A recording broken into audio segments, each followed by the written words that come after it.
Makanya awake dhewe belajar syariat, sak pinter-pintere wong ngaji syariat, sak alim-alime wong ngaji syariat, sak luar biasanya wong ngaji syariat, tingkat kemakrifatannya terletak kepada syariat. Nggak mungkin akan naik ke selanjutnya. Jadi tingkat makrifatnya namanya makrifatus syariat. Jadi tingkatan ilmu ini syariat, torekot, hakikat, makrifat.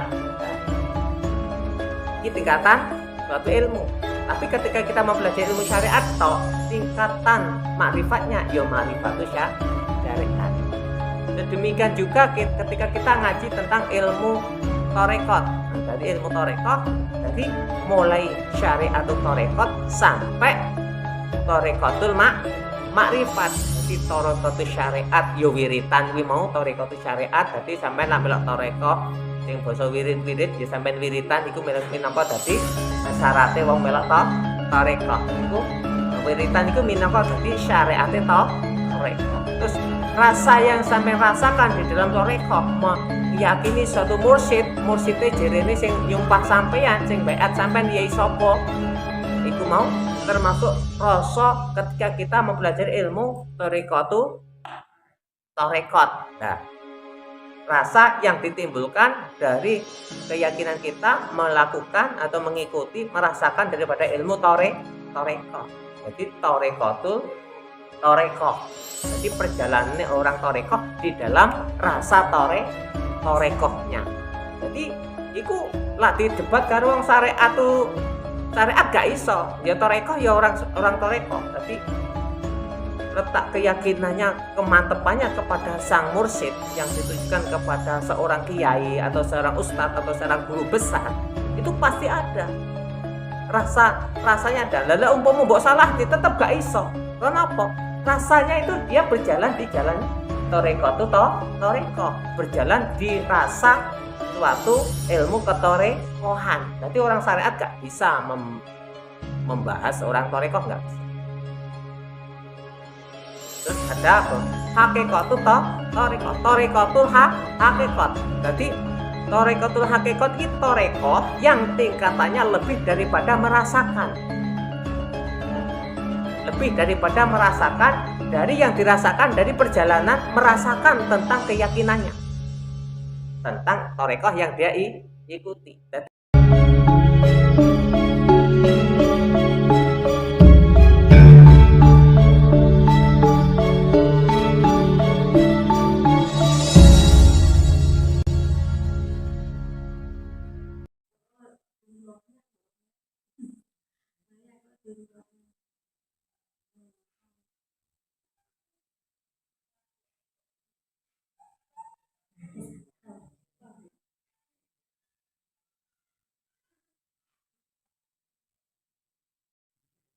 Assalamualaikum warahmatullahi wabarakatuh. Asyhadu alla ilaha illallah wa asyhadu anna Muhammadar Rasulullah la haula wala quwata illa billahil aliyil azim ila qudratin nabi Mustafa Muhammad sallallahu alaihi wasallam wa ala alihi washabihi wa Al-Fatihah. A'udzu billahi minasyaitonir rajim. Bismillahirrahmanirrahim. Alhamdulillahirabbil alamin arrahmanir rahim maliki yaumiddin. Iyyaka na'budu wa iyyaka nasta'in. Ihdinas siratal mustaqim. Siratal ladzina an'amta 'alaihim ghairil maghdubi 'alaihim waladdallin. Al-Fatihah. A'udzu billahi minasyaitonir rajim. Bismillahirrahmanirrahim. Alhamdulillahirabbil alamin arrahmanir rahim maliki yaumiddin. Iyyaka na'budu wa iyyaka nasta'in.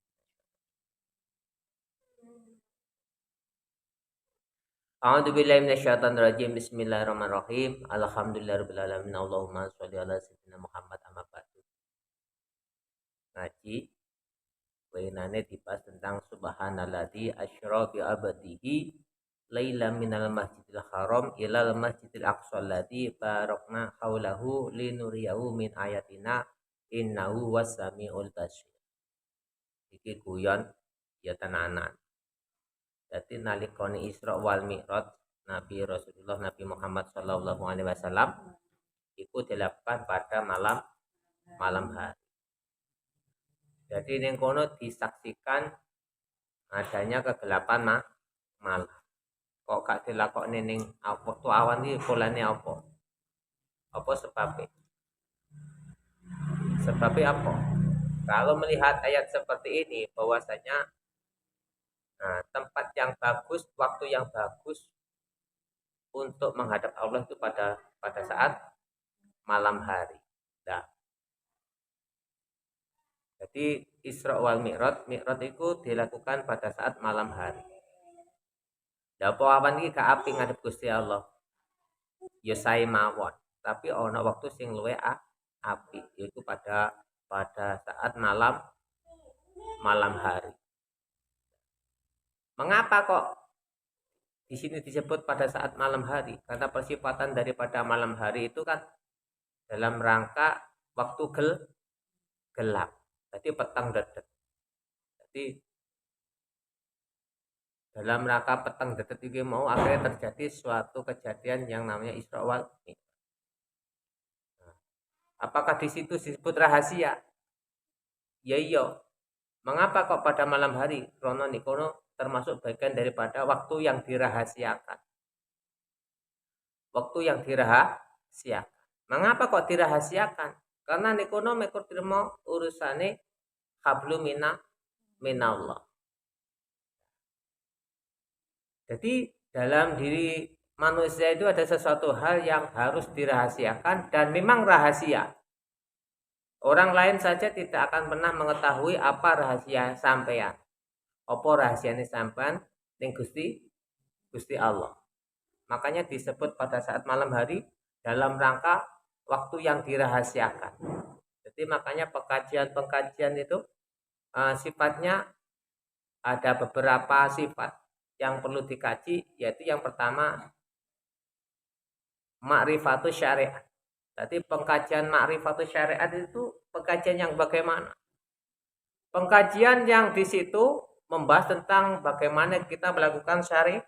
Jadi tentang keilmuan yang berhubungan dengan syariat itu tingkat tertinggi daripada syariat itu adalah ma'rifatus syariat.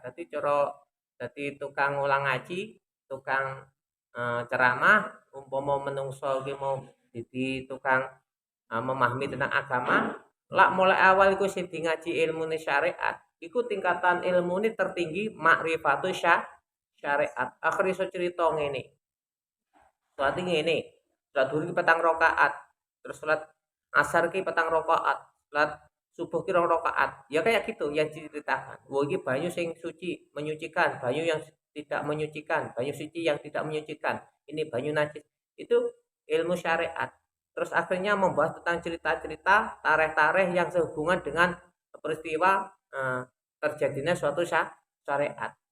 Jadi tingkatan pengalimannya, tingkatan pemahamannya tentang keilmuannya ya sebatas ma'rifatus syariat.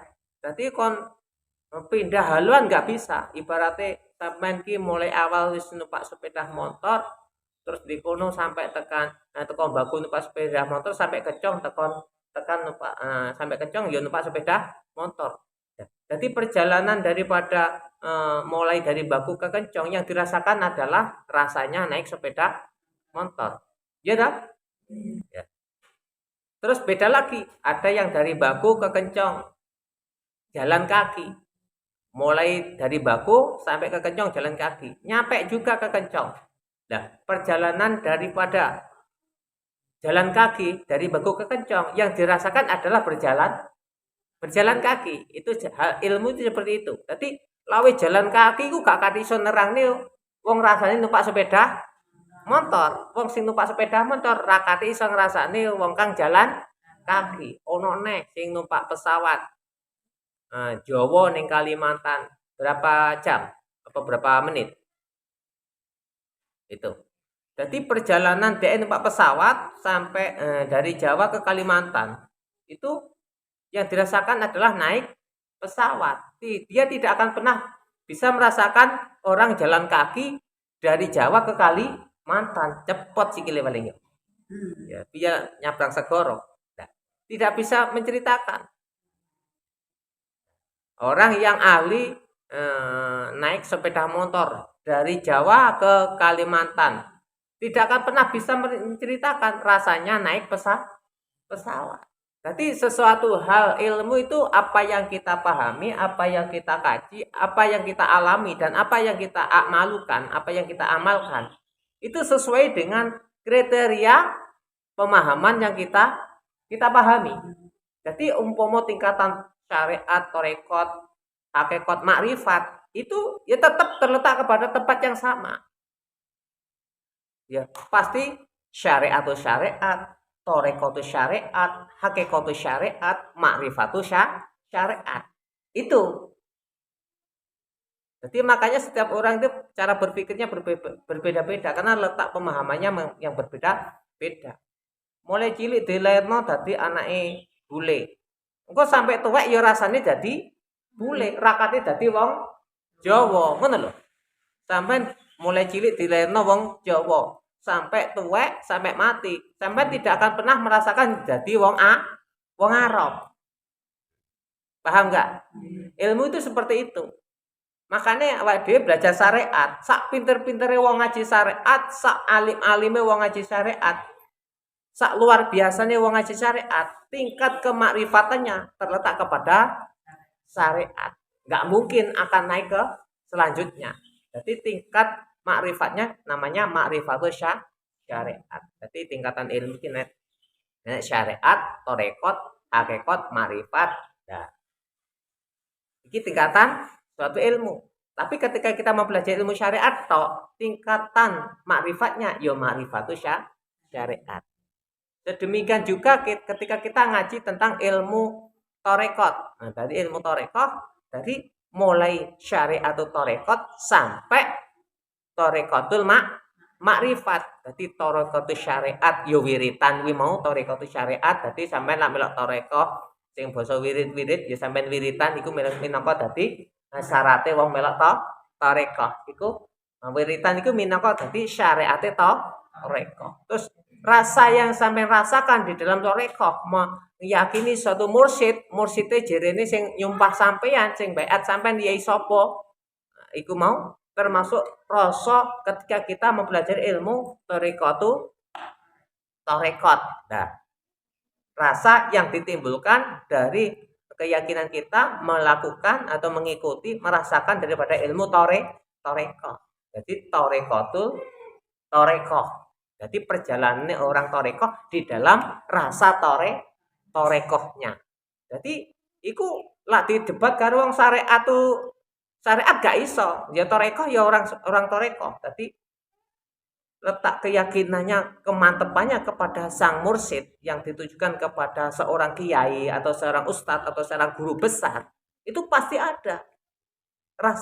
Rasanya ada. Lala umpama mbok salah nih tetap gak iso. Kenapa? Rasanya itu dia berjalan di jalan torekoh, berjalan di rasa suatu ilmu ketorekohan. Jadi orang syariat gak bisa membahas orang torekoh, gak bisa. Terus ada apa? Hakikatu torekotul hakikat. Jadi torekotul hakikat itu torekoh yang tingkatannya lebih daripada merasakan. Lebih daripada merasakan dari yang dirasakan dari perjalanan merasakan tentang keyakinannya tentang torekoh yang dia ikuti. Jadi nikunene torekotul hakikat. Jadi hakikate wong torekoh ki kan cuma berjalan dalam menuju ke siapa yang menjadikan dia seperti itu. Siapa? Allah. Karo hakikatnya Torekotul hakikat jawabannya ya dijuja Allah. Tapi letak Allah ini tadi, letak asma Allah ini tadi pasti akan disandarkan kepada sang mursyid. Nah, untuk selanjutnya membahas ma'rifatut torekotul makrifat. Letak pengetahuannya tentang ketorekohannya, letak pengetahuannya tentang keilmuannya, letak pengetahuannya tentang rasa yang dia rasakan, letak keyakinannya atas sang mursyid yang menyampaikan atas doa-doanya atas Allah ilai Robbi, itu tingkatan tertinggi dari ma'rifatut torekoh. Jadi dalam segi hal seperti ini tidak bisa diperdebatkan. Kenapa? Jalannya yang berbeda. Seperti halnya tadi orang yang jalan kaki dengan jalan menggunakan sepeda motor, dengan naik pesawat terbang, jelas apa yang diceritakan tidak akan pernah sama. Pasti akan nyampe kepada tujuannya jikalau tujuannya memang benar-benar sama Allah ilahi Robbi. Makanya nggak perlu ada di perdebatan tentang perbedaan ini ngono, nggak perlu, karena perbedaan itu suatu rahmatan lil alamin, rahmati Gusti Allah. Lanjutkan kembali, ketika orang sudah nyampe di pada syariat atau toreko itu syariat, torekatul hakikat, torekatul marifat, maka yang terakhir kita bahas tentang hakikatul syariat. Hakikatul syariat ki piye? Bagaimana cara kita untuk selalu mengingat Allah tanpa mengingat yang lainnya? Itu syariatnya piye? Caranya piye? Mungkin ada yang menggunakan cara berzikir terus. Kadang orang berzikir itu gak kelingan Allah, malah kelingan masalah toh. Kenapa? Awal dia berzikir itu krono aneh masalah.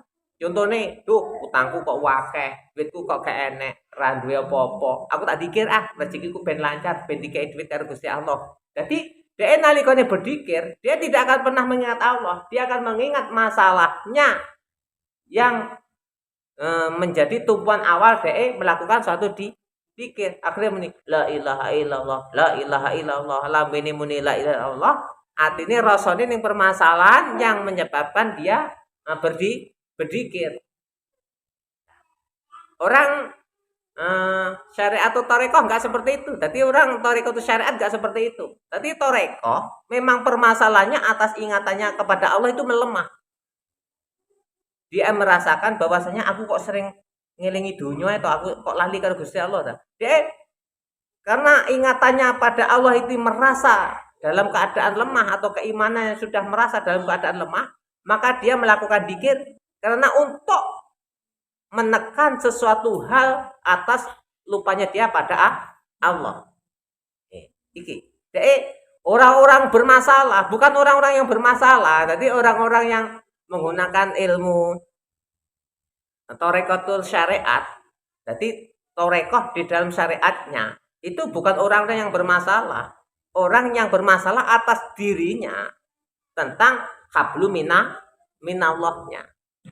Orang-orang seperti ini sudah melupakan dunia. Ketika ada sedikit dia mengingat dunia dengan permasalahan dunia, dengan sesuatu hal yang ada di dunia, dia berusaha untuk melupakan, untuk melilahkan segala sesuatu hal yang dia ingat untuk kembali kepada Allah. Masalahnya atas dirinya sendiri, lupanya kepada Allah untuk mengingat Allah.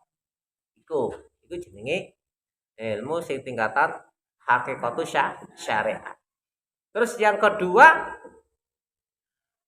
torekatul hakikat. Berarti torekoh sing di situ untuk menuju kepada hakikatnya. Jadi torekoh itu hakikatnya apa? Berjalan. Berjalan di mana? Di jalannya Allah. Letak rasa yang dirasakan daripada orang yang nyampe kepada tingkatan hakikatu torekoh, dia cuma merasa di Allahnya saja. Dia sudah merasa di Allah. Nah ini sudah merasa di Allah. Jadi kalau wong Mi'raj itu kaya dene Kanjeng Nabi Muhammad ketika menghadap Allah. Jadi rasanya ketika Nabi Muhammad itu menghadap Allah. Jadi rasanya orang seperti ini rasanya itu menghadap Allah. Nah, jadi rasanya dia sudah berada di Allah. Nah, adanya dia, adanya Allah. Nah, ini hati-hati ini, bahasa ini. Bukan berarti manusia itu Allah, bukan. Karena apa? Letak pandang daripada yang dirasakan, dia itu sudah tidak ada. Ketika ada yang dirasakan, pasti berwujud. Nah, wujud ini disampaikan kepada yang berhak atas yang mempunyai sifat wujud, yaitu Allah ilahi Rabbi. Dia berada pada Allahnya. Akhirnya apa yang terjadi? Letak kalamnya, letak midangetnya, letak ningalinya, melihatnya, letak keberadaannya, letak kekayaannya, letak kepunyaannya, letak segala sesuatu hal yang ada. Dia cuma berada di dalam lingkup Allah. Ini seakan-akan Allah itu seperti tempat, tapi Allah itu bukan tempat. Allah itu yang maha kuasa. Di mana kita bertempat ketika kita di dalam suatu kesulitan? Yang pada Allah, bukan pada masalahnya. Nah, orang yang bersifat menggunakan ilmu tingkatan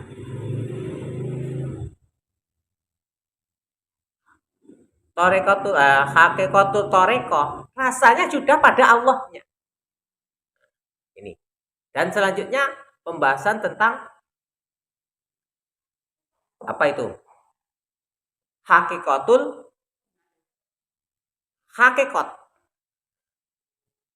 Hakikat itu bagaimana? Dalam rasa, akal, dan pikirannya sudah tidak ada. Kenapa? Dia sudah tidak merasakan lagi. Karena lebih daripada tingkatan merasakan. Lebih terletak kepada keberadaan. Nah, hakikatnya langit bumi saisi ini udah ono. Sing ono mung Allah. Kenapa? Dia letak. Nah, daripada ilmu yang digunakan adalah hakikat. Jadi intisarinya dia cuma mengingat asmo dan meletakkan asmo kepada yang mempunyai asmo, bahwasanya pasti ladzi yang mempunyai asmo itu pasti bersifat ladzi yang bersifat wujud. Itu ketika dia meletakkan dirinya atas wujudnya yang ada wujudnya Allah. Nah, ini berarti dia menggunakan ilmu tingkatan hakikat. Yang terakhir adalah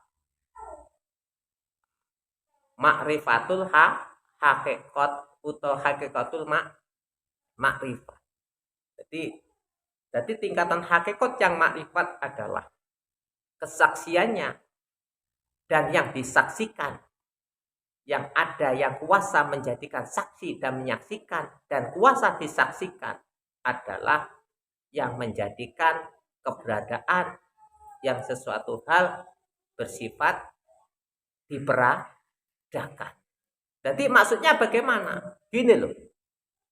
Jadi dia itu tingkatan keilmuannya sudah terletak kepada tiada yang lain selain Allah. Tiada yang lain selain Allah. Makanya letak kalimat tauhidnya la ilaha, ora ono jenisnya pangeran. Gitu? Nah, la ilaha kan ora ono jenisnya pangeran. Terus di kono ilallahnya dilanjutkan dengan penafsiran yang bijaksana untuk memahami tentang la ilaha, untuk menjelaskan tentang apa ini tadi adalah la ilaha, ora ono jenisnya pangeran. Terus dikono kang wajib dan sembah kelawan hak, kelawan al-hakunya tadi, kelawan benarnya tadi, iku maujud. Bahasa iku maujud ditujukan kepada sifat daripada al-hakunya tadi yang bersifat wujud. Illallah, angin Allah.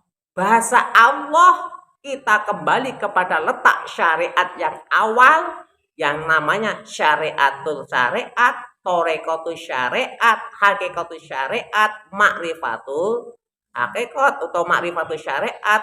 Nikono terletak kepada satu kalimat la ilaha illallah.